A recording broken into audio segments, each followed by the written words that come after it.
بسم اللہ الرحمن الرحیم۔ السلام علیکم ناظرین، انداز بیان چینل کے ساتھ شہباز شفقت مرزا آپ کی خدمت میں ایک اور ویڈیو لے کر حاضر ہے۔ ناظرین، آج کی یہ معلوماتی ویڈیو ہے جس میں اکاڑا کا ایک قصبہ ستگھرا اور اس کی تاریخ کے حوالے سے معلومات ہیں۔ تو ناظرین، ستگھرا کا ایک مطلب سنسکرت کے لفظ سیتا سے لیا جا سکتا ہے جس کا مطلب ہے سچ۔ سنسکرت میں ست گھرا کا مطلب ہوا سچائی کی سرزمین۔ دوسرا مطلب ست گھرا کا سات گھر یعنی سات بلوچ قبیلے یہاں آ کر آباد ہوئے، اسی وجہ سے سات گھر کہا گیا جو بعد میں ست گھرا مشہور ہوا۔ یہ جگہ اکاڑا سے 15 کلومیٹر جانب شمال اور رینالہ خرد سے 9 کلومیٹر جانب مغرب میں واقع ہے۔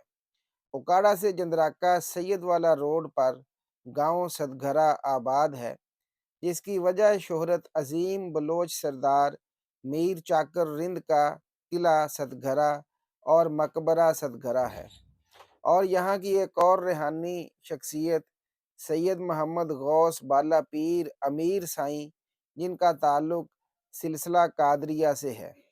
وہ روحانی شخصیت جنہوں نے گنجی بار قبائل کو مشرف با اسلام کیا۔ اسی مقام ستگھرا پر ہی سندھ کے مشہور صوفی شاعر اور بزرگ شاہ عبداللطیف بٹھائی اور داؤد بندگی نے بالا پیر سائیں کے ہاتھ پر بیعت کی اور فیض حاصل کیا۔ آپ کچھ عرصہ لاہور میں رہے، جہاں ان کے پوتے شاہ چراغ لاہور، جن کا مقام اولیاء لاہور میں بلند ہے، اور ان کا مزار لاہور ہائی کورٹ میں واقع ہے۔ چونکہ آپ سرکار محمد غوث بالا پیر کی اولاد آج بھی ستگھرا کے نواح میں بستی پیراں دی میں آباد ہیں، غازی علم دین شہید، جس نے گستاخ رسول راجپال ملون کو جہنم واصل کیا تھا، ان کے آباء و اجداد بھی اسی گاؤں ستگھرا کے تھے۔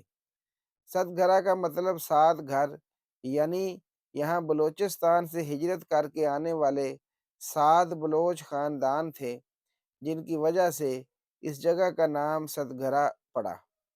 جب میر چاکر خاندان کے ساتھ خاندان یہاں آباد ہوئے تو اکاڑا کا پرانا نام اوکاں تھا۔ اوکاں سے چند کلومیٹر یہ آباد ہوا یہ ستگھرا گاؤں۔ دلی میں بھی ایک ستگھرا بازار ہے جو اسی قصبہ سے منسوب ہے۔ میر چاکر رند 1468 عیسوی میں پیدا ہوئے۔ اپنے والد شہاک کی وفات کے بعد رند قبیلے کے سردار بنے۔ سردار بننے کے بعد میر چاکر رند کی ساری زندگی جنگ و جدل میں بسر ہوئی۔ 1496 میں میر چاکر نے رند کے سلطان شاہ حسین سے امداد حاصل کرنے کے لیے افغانستان کا سفر کیا، جہاں انہیں بہادری اور شجاعت کا ثبوت دینے کے لیے پاگل ہاتھی اور خونخوار چیتے سے لڑنا اور منہ زور گھوڑے پر سواری کرنا پڑی۔ وہ ان تمام آزمائشوں میں کامیاب ہوئے۔ لاشاری قبیلے کے خلاف 30 سالہ جنگ کے اختتام پر 1519 عیسوی میں میر چاکر رند نے بلوچستان کو خیر آباد کہا اور ہجرت کر کے وسطی پنجاب میں آ کر اسی قلعہ میں آباد ہوئے۔ ان کی سبی سے آ کر ستگھرا میں آباد ہونے کی وجہ تو معلوم نہیں، لیکن ستگھرا پہنچ کر بلوچ سردار نے پرانے گاؤں کے ساتھ نیا گاؤں آباد کیا۔ میر چاکر رند 1540 عیسوی میں یہاں خوشحال اور با اختیار زندگی بسر کر رہے تھے۔ یہاں سے انہوں نے شیر شاہ سوری کی امداد کرنے سے انکار کیا، اور اس کی فوج نے میر چاکر کے بیٹے شاہداد کی کمان میں مغل بادشاہ ہمایوں کو تخت دہلی کے حصول میں مدد دی۔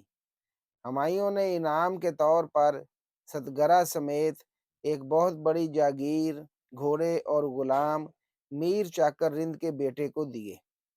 1565 عیسوی میں میر چاکر رند نے وفات پائی اور یہیں پر دفن ہوئے۔ جب رنجیت سنگھ نے پنجاب پر حکومت کی تو اس نے جگہ جگہ پر قلعے اور چھاؤنیاں تعمیر کیں۔ ستگرا کے مقام پر بھی اسی نے ایک خوبصورت قلعہ تعمیر کیا جو آج بھی شان و شوکت کا نمونہ ہے۔ یہ قلعہ رنجیت سنگھ کے قریبی رشتہ دار سردار قمر سنگھ کی ملکیت تھا۔ میر چاکر رند کا قیمتی پتھروں سے بنا مقبرہ بھی سکھوں نے قلعہ میں شامل کر لیا اور اس کے پتھر اکھاڑ لیے اور گنبد برباد کر دیا۔ اس کی فوج نے اس کی چھت بھی گرا دی۔ نواب اکبر بگٹی مرحوم جب وزیر اعلیٰ بلوچستان تھے، اپنے دادا کے مقبرے پر آتے تو دور اتر کر ننگے پاؤں مقبرے پر آتے۔ مقبرے کے اندر مٹی کی 7 قبریں ہیں۔